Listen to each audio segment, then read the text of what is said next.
you everyone a very very happy Teachers Day. Reply आएगा तो बहुत अच्छा लगेगा. Thank you तो बोल रहे हैं. Thank you. Okay. Thank you. So I think today I am not going to talk very big things because there are a lot of people who have already told you good things about like being good student or being good human being, but I have a lot of more things which can make you better in your life. How it can make you better in your life, it totally depends on you. So first of all you need to find it out that who I am. मैं कौन हूँ, आपको ये जानना है. I give you the example of my life. There are a lot of people who know me personally, but there are a lot of people who don't know about my journey personally. So today I will be sharing like few parts of my journey, like what I have been in my life. मैं आपको कुछ अच्छे पल बताऊंगी जो मेरी life में मैंने जिए हैं, बोल सकते हो आप. तो बेसिकली एज अ यंगस्टर, हम हिंदुस्तान में ज़्यादातर यंगस्टर्स पे इसलिए कॉन्सेंट्रेट करते हैं because they are the future of India, right. Today we are here why? Because we want to serve India, and serving India is the prestigious job. I believe it is the prestigious job. That is why we have selected that we want to join defense का कोई भी services हो, it's navy, army, whatever, लेकिन हमें defence join करना है तो उसके पीछे हमारा कोई एक लक्ष्य होता है और फिर हम थोड़ा सा इमोशनल भी होते हैं हमारे देश को लेकर, right. And these emotions are very very important. Why? Because if you are not having any kind of emotions for your country, so you are not going to build any kind of empire of yours or of your family or of your country. तो ये दोनों तीनों चीज़ें बहुत ज़्यादा important है. तो सबसे पहले today I am talking about actually youngsters. मतलब हम लोग यंग लोगों के बारे में बात करेंगे और कुछ सवाल है जो मैं आपसे पूछूंगी. सो मैं कुछ सवाल पूछती हूँ तो उसके जवाब मुझे आपसे ही चाहिए होंगे. तो सबसे पहला सवाल, जैसे आपको जब समझ में आया कि मुझे ये बनना है, जो भी बनना है, like everybody has a different aims. So the first time you realize that yes I want to become this, वो पल कैसा था और वो इंस्पिरेशन क्या था? एक कोई भी मुझे ये जवाब दे तो उसके जवाब से फिर मैं आगे का मेरा रिलेट करता हूँ. ठीक है, कौन देना चाहेगा? हाँ, वो वैसे बैठे बैठे बोलो चलेगा. मैं 7 साल की थी जब से मुझे ना शौक था, मतलब मेरा एम हो गया था कि मुझे डॉक्टर बनना है. ओके. और मैं ना इंस्पिरेशन क्या थी आपकी? इंस्पिरेशन मुझे बनना है डॉक्टर. कहीं से कुछ तो इंस्पिरेशन मिली होगी कि yes I want to become a doctor. फिर ऐसे सील लगा दिया होगा आपने कि मुझे डॉक्टर ही बनना है. तो किधर से मिला वो इंस्पिरेशन? हाँ, मुझे देख के अलग सा फील होता था, मतलब कि हाँ कि मैं यहाँ बनना चाहती हूँ. ओके, ठीक है. तो मतलब एट दी एंड आप चाहें तो देख के रियलाइज हुआ ना कि मुझे डॉक्टर बनना है. तो बेसिकली हम सबकी लाइफ में ये होता है. It happens with everyone. Like when we see something good is happening before our eyes, then we accept it and we want to create this for our life as well. कैसे? जैसे कि मैंने किसी को अच्छा काम करते हुए देखा, आपने डॉक्टर को सर्व करते हुए देखा, that they are serving the people, they are actually saving the lives of people. So I also want to save the lives of people and I want to become a doctor so that I can also save life of my family member and other people as well. So आपको वो कहाँ से आया? आपको किसी को देख के आया ना कि मैंने उसको देखा तो मुझे इंस्पिरेशन मिली. So अगर आपको अपनी लाइफ में इंस्पिरेशन किसी को देख कर मिल रही है तो आपको ये समझना चाहिए कि आपको आपकी लाइफ में वो बनना है कि किसी दिन आप किसी को इंस्पायर कर सको. मतलब आपको देख के उसको इंस्पिरेशन मिले. तो आपने जो उनको देख के इंस्पिरेशन ली है उससे आपको किसी और को इंस्पिरेशन देने का एक मोटिव मिल गया, राइट. सो फाइनली आपको जो मोटिव मिला है वो किसी और से मिला है. तो लाइफ में मैं आपको जो एक चीज़ बहुत इंपॉर्टेंट बताना चाह रही हूँ वो ये है कि हमारी लाइफ में अगर कोई इम्पोर्टेंट है तो हम तो है ही हैं. हम बहुत इम्पोर्टेंट और होना भी चाहिए, लेकिन उससे कहीं ज़्यादा those people are important for us जिनसे हम कुछ सीख रहे हैं and teachers day and teachers gurus are those people जिनसे हम सीख रहे हैं, राइट? तो हमें उनसे सीखना है, अच्छा सीखना है और उनसे भी बेहतर करना है। हमेशा एक पिता और एक गुरु, उन दोनों का दो ही लक्ष्य होता है, जैसे सर ने भी अभी बताया कि वो जो अपनी लाइफ में कर रहे हैं ना, उनके स्टूडेंट्स, उनके शिष्य या उनके बच्चे उनसे बेहतर करना चाहिए, राइट? एक छोटा सा एग्जांपल मैं भी आपको देना चाहूँगी। जैसे एक बच्चा था, उसके मतलब जो टीचर्स थे उसने उनसे सवाल किया कि आप क्या बनना चाहते हो, मतलब व्हाट इज द सक्सेस, मतलब एक सक्सेस का क्या होता है, मतलब किसी से हम पूछे कि व्हाट इज सक्सेस, जैसे मैं पहले वो बताने से पहले जैसे आप बताओ व्हाट इज सक्सेस, सक्सेस क्या है? जो आपको पाना है वो आपको लाइफ में मिल जाए। आप बताओ आपके हिसाब से सक्सेस क्या है? जो चीज़ हमें करनी है उस चीज़ के प्रति पूरा डेडिकेशन। डेडिकेशन, आपके लिए सक्सेस इज डेडिकेशन। आप बताओ आपके लिए सक्सेस क्या है? Success is not straight line, success is not straight line, success सीधी रेखा नहीं है, मतलब बीच में पड़ा हुआ है कि हमको हमें अच्छी तरीके से। सो success is struggle for you. Yes. Okay, आप बताएं सर, आपको क्या लगता है सक्सेस क्या है? स्ट्रगल लाइफ में सबसे बड़ा जुनून होना चाहिए किसी भी कार्य के प्रति हो। ओके, तो वहाँ तक पहुँचने के लिए जितने भी अपने को जितने एफर्ट लगाने पड़े उतने लगा। उसने बताया, ठीक है। सबके अपने अपने जवाब हैं, लेकिन उस बच्चे का क्या जवाब था, मतलब उस बच्चे के पिता का क्या जवाब था, वो आपको मैं समझाती हूँ। उसके पिता ने ये जवाब दिया कि मुझसे अगर कोई पूछेगा कि सक्सेस क्या है, तो मेरे लिए तो सबसे बड़ा यही होगा कि मेरा बच्चा बड़ा होके या छोटा भी है तो वो ये बोले कि मुझे मेरे बाप जैसा बनना, मतलब मुझे मेरे पापा जैसा बनना। That is success. अगर मतलब मैंने लाइफ में कुछ नहीं खाया तो मतलब मेरा बच्चा कभी नहीं बोलेगा कि मुझे पापा जैसा बनना। अगर आपके पापा मतलब सक्सेसफुल नहीं है तो आपका बेटा कभी नहीं बोलेगा कि मुझे मेरे पापा जैसा बनना है। Like I want to become like my father. There are lot of people I know that they must be suffering from the same problem, they never want to be like their father. ऐसे बहुत सारे लोग होंगे जो अपने पापा जैसा नहीं बनना चाहते। तो यही सक्सेस है। If you like talk about yourself, आप अपने बारे में बात कर रहे हैं तो आपको ये जानना चाहिए कि मैं वो बन सकूं कि कल से मेरे बच्चे मुझे कहें कि मुझे मेरे मम्मी जैसा बनना है, मुझे मेरे पापा जैसा बनना है। मतलब आपके बच्चे ये ना कहें कि मुझे शाहरुख खान जैसा बनना है, मुझे प्रधानमंत्री जैसा बनना है, मोदी जी जैसा बनना है, या फिर जो भी आप बड़े इंस्पिरेशंस को समझते हैं। तो बेसिकली आपको ये ध्यान में रखना है कि आपको जो भी बनना है, आपके बच्चे आपको अपना इंस्पिरेशन माने, ये आपको मन में ये चीज़ रखनी है। That is the big success. अगर आपका बच्चा जिस दिन आपको बड़ा होकर खुद बोलेगा ना, पापा I want to become like you, मम्मी I want to become like you, then that is the big success in your life. बाकी सक्सेस कुछ नहीं है लाइफ में, क्योंकि एक कर्म करना इंसान का काम होता है, वो ज़िंदगी में आता है। वो जो भी उसको whatever subject they have to select, they study, they work hard, they basically do jobs और either business. But at the end क्या होता है, मतलब सक्सेस वही है जब आपका खुद का बच्चा आपसे वो कहे। बाकी कोई दुनिया आपको बताने नहीं आएगी व्हाट इज सक्सेस, कोई भी आपको ये एहसास कराने नहीं आएगा, never. So just believe that कि आप इतना अच्छा काम करो कि किसी में दुनिया में कोई क्या सोचता है कोई फर्क नहीं पड़ता, बट आपके बच्चे आपके लिए क्या सोचते हैं और वो क्या आपको अपना इंस्पिरेशन मानते हैं, that is your big success. अगर आपने उसको टच कर लिया, अगर आप वहाँ तक भी पहुँच गए, तो आई थिंक आपको और किसी को साबित करने की ज़रूरत नहीं है कि yes I am a successful person, या मैंने सफलता प्राप्त कर ली। तो this is the big successful की that you have to accept in your life. इसके अलावा एक और बहुत इम्पॉर्टेंट चीज़ है, हमारा आज का जो युवा है वो बेसिकली ना मतलब ऐसे कह सकते हैं कि उसको पता ही नहीं कि मुझे करना क्या है, और ऐसे युवा में मेरी गिनती भी होती थी मतलब मैं भी ऐसी थी कि मुझे पता ही नहीं था कि मुझे करना क्या है। मतलब when I was a kid, तो मेरा तो एक ही सपना था कि मैं बड़ी हो जाऊँ, मतलब मुझे बड़ा होना था, मुझे बच्चा होना पसंद नहीं था।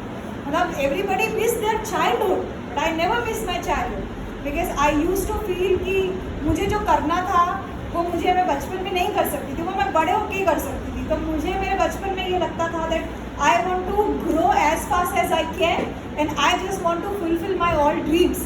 So I never miss my childhood. मैं कभी अपना childhood miss भी नहीं करती, क्योंकि मेरा सपना ही बड़ा होना था कि मैं बड़ी हो जाऊँ, हालांकि मैं अभी तक बड़ी नहीं हुई but it was my dream that I wanted to become adult, कि मैं जल्दी से adult हो जाऊँ तो मैं अपने decisions ले सकती हूँ, मैं अपने काम खुद से कर सकती हूँ, मैं सारी चीज़ें, मतलब क्या होता है ना, बहुत सारी चीज़ें बचपन में हमें ऐसे अपने पेरेंट्स बोलते थे, अरे यू डोंट डू दिस, तुम ये मत करो, ये मत करो, वो मत करो, पर कभी कभी ऐसा हमें लगता है कि yes this work is good for me, but we are not in that stage to take the decision, because our decisions in of course as we are living in India, so Indian parents are the people who take the decisions for their children.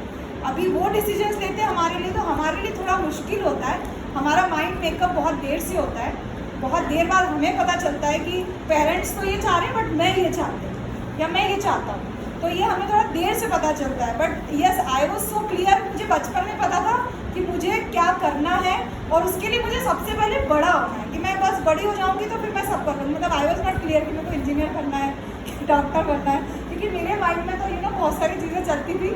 तो एक सबसे अच्छी चीज़ मैं बता दूं कि बहुत सारे लोग ऐसे आपको मतलब मुझे भी बोलते थे, अरे Pooja, you have to concentrate on one thing, you have to concentrate just only this thing what you have to do in your future. So I always use to tell everybody that I am like concentrating on one thing, but I love to do multitasking, because being a multitasker person you can actually implement all those things which one person cannot do. मतलब अगर आप multitasker हो, आपको 2-4 काम आते हैं, तो what is bad about it? I think ये तो बहुत अच्छी बात है कि आपको 3-4 काम आते हैं, बट लाइफ में एम ज़रूर होना चाहिए. मतलब यू शुड हैव एम. क्या होता है ना कि जैसे मुझे पाटलिपुत्रा पहुंचना है, तो उसके 10 रास्ते हैं जाने के, ठीक है, तो मैं उन 10 रास्तों को पकड़ सकती हूँ. कोई बोलेगा ना कि मुझे तो एक ही रास्ते से पाटलिपुत्रा जाना है, तो इट्स नॉट लाइक दैट. क्या दिक्कत है अगर मैं 10 रास्ते से भी पाटलिपुत्रा जाऊँ? पहुँचना तो मुझे पाटलिपुत्रा ही है ना. तो आप अलग अलग वे से भी एक जगह पे पहुँच सकते हो. अब वो डिपेंड करता है कि आपका टारगेट क्या है. टारगेट कैसे? जैसे एग्जाम्पल के लिए, if somebody wants to become if somebody wants to serve the people, वो लोगों की सेवा करना चाहते हैं. अब सेवा करने के बहुत सारे माध्यम हैं.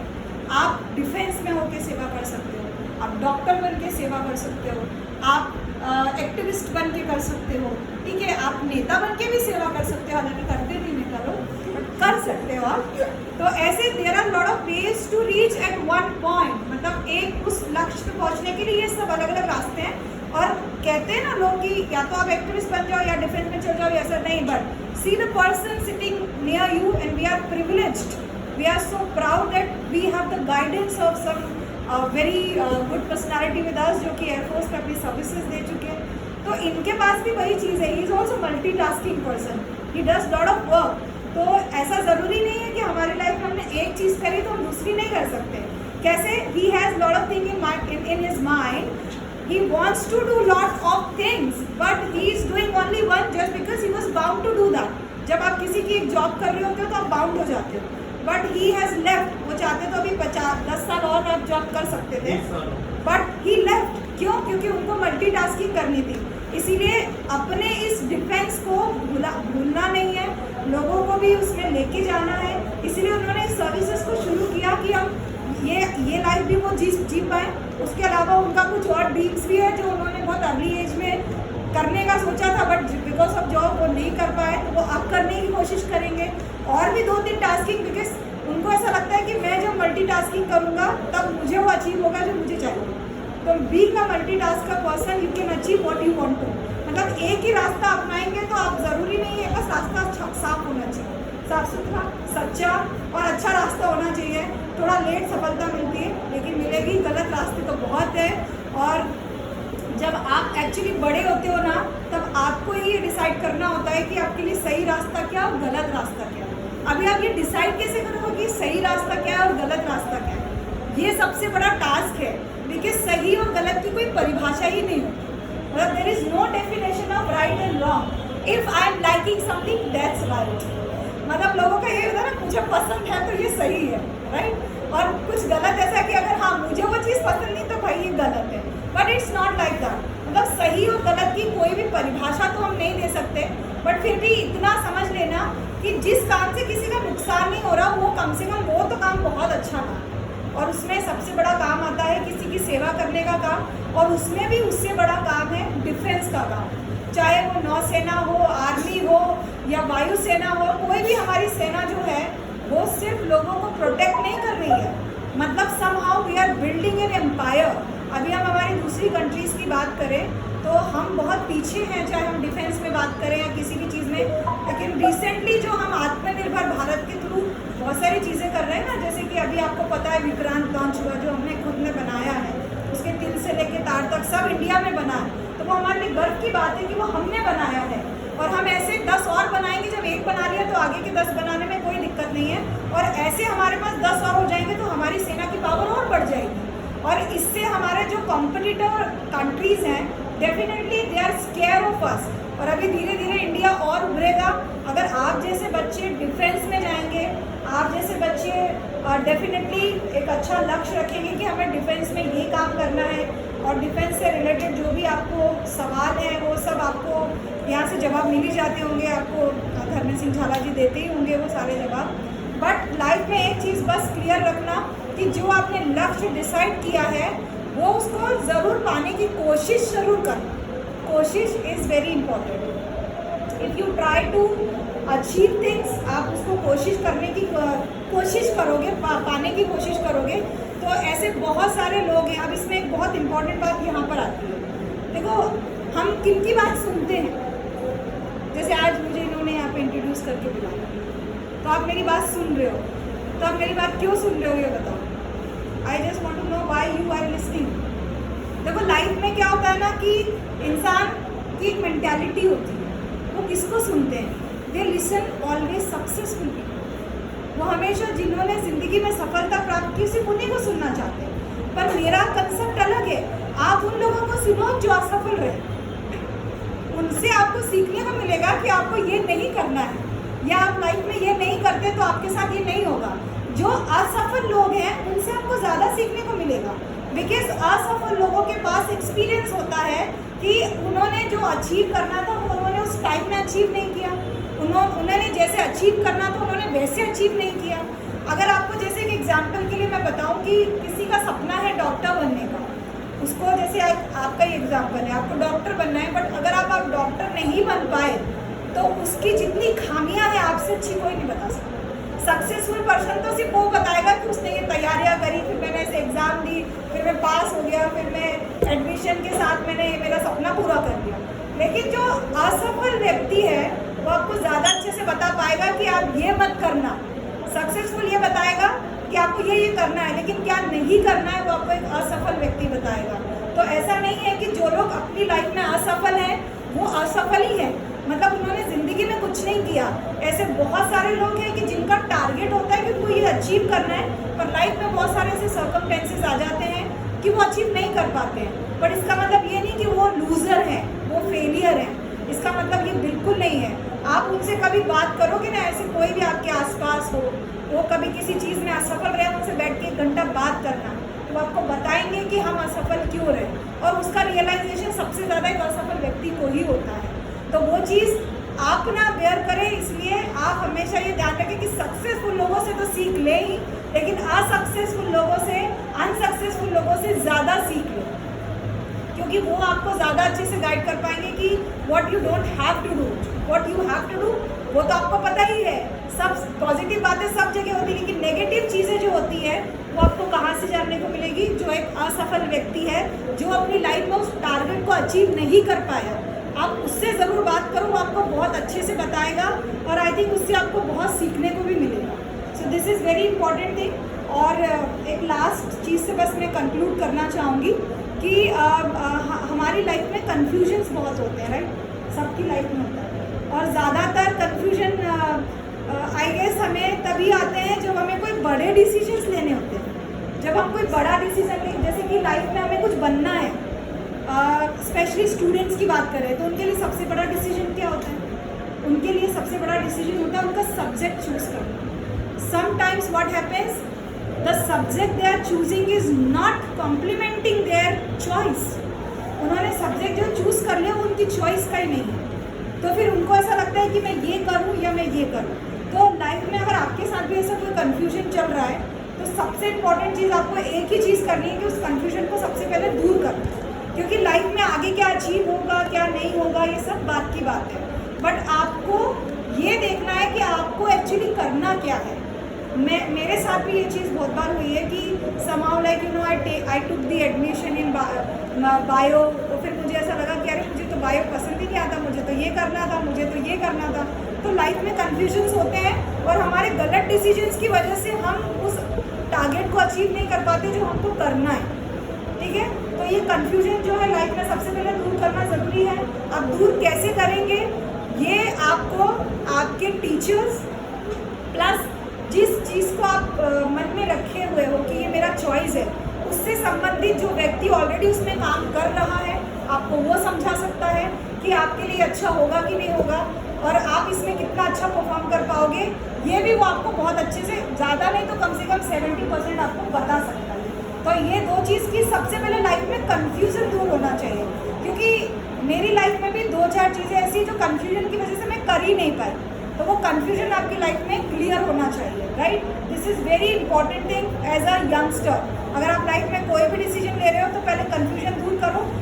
जैसे अभी आपने बोला ना कि मुझे डॉक्टर बनना है, बट आपको ये जो है इंस्पिरेशन कहाँ से मिली, इसमें आप अभी भी कंफ्यूज थे, तो you have to think once twice thrice, जितनी बार आप सोचोगे ना उस चीज़ के बारे में, तो आपको ये सोचना है कि yes I am sure about it, मैं बिल्कुल श्योर हूँ।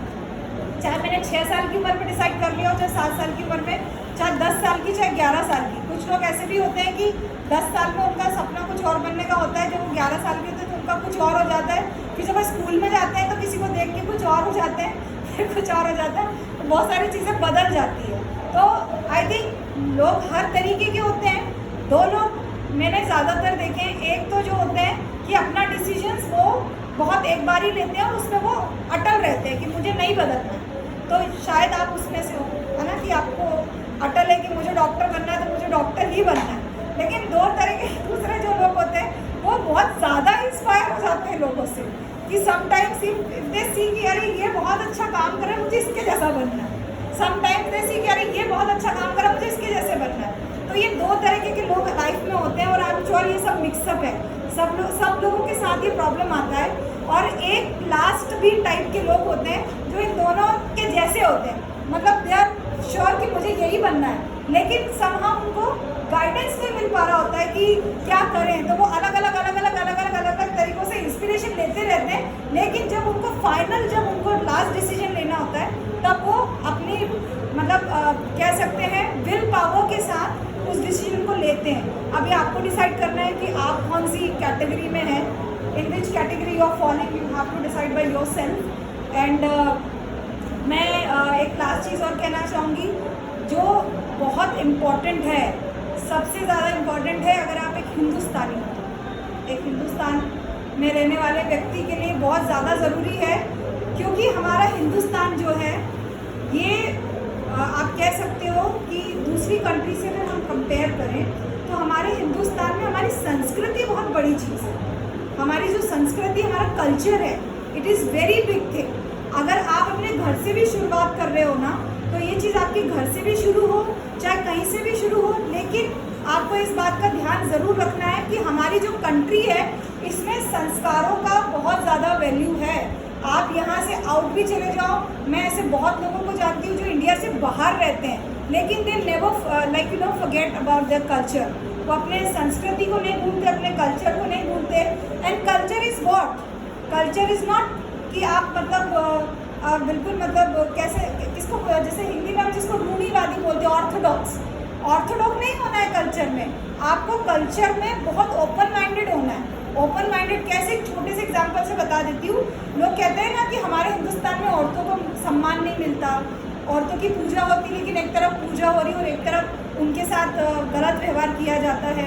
तो ये अब होने लगा है, अब अभी इस है तो अब होने लगा है, लेकिन उसमें भी जो कलयुग की जो शुरुआत थी ना, उसमें भी स्पेशली मैं उस समय की बात कर रही हूँ जब राजा महाराजा हुआ करते थे। राजा महाराजा जब हुआ करते थे तो उस समय में औरतों को इतना हक था कि वो उस गद्दी पे बैठ के शासन करती थी, वो युद्ध में लड़ाई भी करती थी, मतलब उनको अ महारानी एक्सेप्ट किया जाता था, जनता एक्सेप्ट करती थी, उनको बिठाती थी उस पद पे। और उसमें आप अगर हिस्ट्री खोल के देखोगे तो साउथ का ले लो, हमारे मध्य प्रदेश का इतिहास ले लो, कहीं और दूसरी जगह का इतिहास ले लो, ऐसी बहुत सारी, हमारी इंदौर का सबसे बड़ा एग्जाम्पल आप ले लो अहिल्या देवी का। मतलब अहिल्या देवी ने भी गद्दी संभाली है, तो तब तक भी हिंदुस्तान की ये संस्कृति थी, ये सभ्यता थी कि औरतों को सम्मान दिया जाता था। तो मतलब अब जो कह रहे हैं ना कि वेस्टर्न, मतलब जो वेस्टर्न पश्चिमी सभ्यता होती है वहाँ पे औरतों को ज़्यादा सम्मान मिलता है, वहाँ पे उनके अधिकारों को ज़्यादा दिया जाता है, बट ऐसा नहीं है। उसकी शुरुआत हिंदुस्तान से ही हुई है। हिंदुस्तान में ही सबसे पहले सारी जो हमारी महिलाएं हैं उनको उनके हक दिए जाते थे, वो बाद में अंग्रेज़ों के आने के बाद डिस्टर्ब हुए हैं। हालांकि शुरू में सबको वो जो देना चाहिए था वो सबको मिलता था। तो मेरे हिसाब से वो संस्कृति है। संस्कृति इज़ व्हाट, हमारी संस्कृति हमें कहती है अपने हक के लिए लड़ना, अच्छाई के लिए लड़ना, और दूसरी चीज़ ये कि हमारे आसपास जितने लोग हैं उन लोगों को हमसे नुकसान ना पहुंचे, हमसे फ़ायदा मिले, ये कोशिश करना। और डिफेंस का भी यही रूल है कि हमारा जो जीवन है वो किसी के काम आए, इसलिए हम डिफेंस ज्वाइन करते हैं कि हमने डिफेंस ज्वाइन करी, मतलब हम, हमारी आत्मा, हमारा शरीर, हमने सब कुछ कंट्री को, देश को समर्पित कर दिया है। ज़रूरी नहीं है कि हर किसी को लड़ाई लड़ने का मौका मिलता है, लेकिन इस भावना को मन में रखना ज़रूरी है। ज़रूरी नहीं है कि आपको कारगिल लड़ने जाना पड़ेगा, ज़रूरी नहीं है कि आपको हिंदुस्तान चाइना का, जब पाकिस्तान का किसी का भी युद्ध होगा तो आपको जाना ही पड़ेगा, लेकिन आपके मन में ये भावना होना ज़रूरी है। क्योंकि अगर इस भावना के साथ आपने डिफेंस ज्वाइन नहीं करी है तो आई थिंक आपका डिफेंस में होना गलत है। क्योंकि अब जब लड़ने जाओगे तो आपके अंदर वो जज्बा नहीं होगा, आपके अंदर वो डेडिकेशन नहीं होगा, आप उस चीज़ को कर ही नहीं पाओगे जिसको करने के लिए आपने डिफेंस ज्वाइन किया था। जैसे अभी जो बीच में हमने देखे ना कि बहुत सारे कोर्ट्स आ रहे थे, जब रूल्स चेंज हुए, आपने न्यूज़ में देखा ही होगा, तो बहुत सारे लोग ऐसे बोल रहे थे ना कि मुझे तो डिफेंस में करना है, मैं ये करना तो आई थिंक, मुझे नहीं लगता कि वहाँ सैलरी मायने रखती है। आपको लगता है कि सैलरी वहाँ मायने रखती है ऑफकोर्स, क्योंकि हमें हमारी दिनचर्या चलानी, लेकिन इतना भी मायने नहीं रखती है कि आप उसके लिए देश को जलाओ। इतना मायने नहीं रखती है क्योंकि जिसकी सुरक्षा करने के लिए आप खड़े हुए हो, अगर आप वही चीज़, मतलब उन्हीं चीज़ को आप नुकसान पहुंचा रहे हो, देश की संस्कृति को नुकसान पहुंचा रहे हो, उसकी प्रॉपर्टीज़ को नुकसान पहुंचा रहे हो, तो I don't believe that you can be the part of Indian army. आप हो ही नहीं सकते, you can not be the part of Indian defence services if you are not totally dedicated. अगर आपका डेडिकेशन नहीं है, पैसा एक सेकेंडरी होना चाहिए, पैसा होना चाहिए but it should be secondary, but first your dedication. और this academy definitely going to tell you that how you can dedicate yourself, and the most important thing is that this academy is teaching you about how you can be the perfect person or perfect defense person। आपको सिर्फ education नहीं, मतलब academic नहीं, आपको physicals में भी जो support यहाँ से मिल रहा है, this is how going to help you to be the person you want to be where, जहाँ पे आपको पहुँचना है। तो I guess this is the right time, आप अपने लक्ष्य को देखें कि आपको क्या करना है। पहला अपना कन्फ्यूजन दूर करें, दूसरा अपना कन्फ्यूजन दूर करें, और उसके बाद दूसरा आप ये सोचें कि बेसिकली जो आपने डिसीजन लिया है वो आपकी चॉइस का है कि नहीं, आप उसके ऊपर अंत तक टिके रह सकते हो कि नहीं। और third is like last thing कि जो भी करो उससे सबका भला होना चाहिए, किसी का नुकसान नहीं होना चाहिए। पहले अपना भला होना चाहिए, फिर सबका भला होना चाहिए। वो आपने एरोप्लेन में सुना होगा ना कि मास्क जो है पहले आप अपना लगाइए फिर किसी और का लगाइए। अगर आप ही नहीं सुरक्षित हैं, आप ही उस लायक नहीं है, उस कैपेसिटी में नहीं है, तो आप दूसरे के लिए कैसे कर पाएंगे। तो first definitely you have to be like, you have to think about yourself, but you don't have to be selfish नहीं बनना है, बट आपको पहले अपने बारे में ज़रूर सोचना है, अपनी पर्सनालिटी बिल्डअप करनी है, अपने लिए सोचना है, तब आप किसी को जाके इंस्पिरेशन दे पाओगे और किसी और को सिखा पाओगे। So first think about yourself. थोड़ा सा maybe it is sounding very selfish to you, but I think I always first think about myself. मैं पहले अपने बारे में सोचती हूँ कि मैं ऐसा कर सकती हूँ, मैं ऐसे बन सकती हूँ, तब मैं किसी को इंस्पायर कर पाऊँगी और तब मैं किसी के लिए कुछ कर पाऊँगी। अगर मैं ही कुछ नहीं हूँ, मेरे पास फाइनेंशियल सपोर्ट नहीं है, मेरे पास कोई सपोर्ट नहीं है, तो I can not be the person what I want to be, and I cannot achieve those goals what I have decided in my life. So I guess आपको इन 3 चीज़ों का ध्यान रखना है, और बाकी एक अच्छा इंसान बनना है. So once again, I wish you all a very very happy. That is very